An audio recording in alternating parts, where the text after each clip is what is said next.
आजमगढ़ से लगभग 12 किलोमीटर मड़ैया गांव में हम मौजूद हैं। यहाँ पे लगभग 127 दिन से धरना प्रदर्शन जारी है।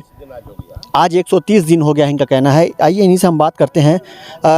क्या नाम है आपका?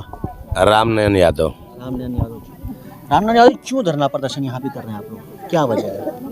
हमारे बगल में एक एयरपोर्ट है, उसके जो मुलायम सिंह के शासनकाल में वो हवाई पट्टी बना था और ये कहा गया था कि इमरजेंसी के लिए कभी हेलीकॉप्टर वगैरह आएगा तो इसके लिए बनाया जा रहा है।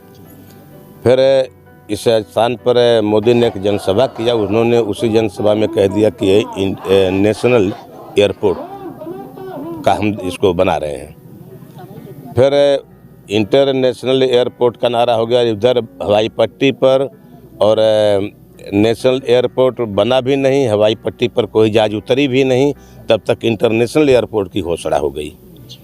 तो ये घोषणा सरकार है, इसको हम घोषणा सरकार कहते हैं। तकलीफ आपको क्या हो रही है? तकलीफ ये हो रही है कि ये हमारे गांव, ये हमारे घर और ये हमारे लोग, ये सब के सब लोग सख्ते में हमारी ज़मीनें जा रही हैं।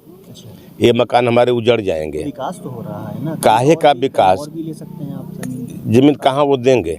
हम लोगों ने एक बार लड़ाई लड़ा था सरकार से, कांग्रेस की सरकार थी, कि जो ये खाना बदोश लोग घूम रहे हैं जिनके पास ज़मीन नहीं बसने के लिए है, उन्हें सरकार ज़मीन दे करके बसा दे।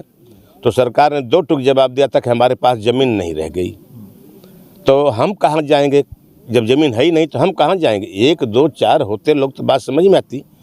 यहाँ पर 8 गांव के लोग हैं और यहाँ घनी आबादी है, बड़े बड़े गांव हैं, ज़मीन बहुत कम है और ये उपजाऊ ज़मीन है। ये लोग अगर उजड़ेंगे तो जब कुछ लोगों के लिए ज़मीन नहीं है तो फिर इतने लोगों के लिए ज़मीन कहाँ से देंगे? जब ज़मीन है ही नहीं तो देंगे कहाँ से? तो हम इसीलिए अपने मकान और अपनी ज़मीन को बचाने के लिए, क्योंकि हम खाना बदोश की ज़िंदगी जीने के लिए तैयार नहीं हैं, तो हम ये गरीब किसान मजदूर हम लोग लगे हुए हैं अपनी ज़मीन बचाने के लिए। और आज 130 दिन हो गया इस जगह पर बैठ करके हम लोग अपनी मांग को मांग रहे हैं। अच्छा, मांग के आपकी आला अधिकारी से बात हुई? यहाँ किसी बड़े अधिकारी से बात हुई?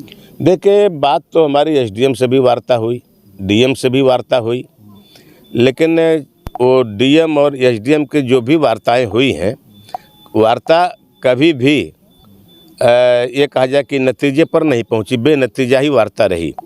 प्रशासन शासन की आवाज़ में बोलता है और जनता अपने दुख की आवाज़ बोलती, अपनी सच्चाई को बोलती है।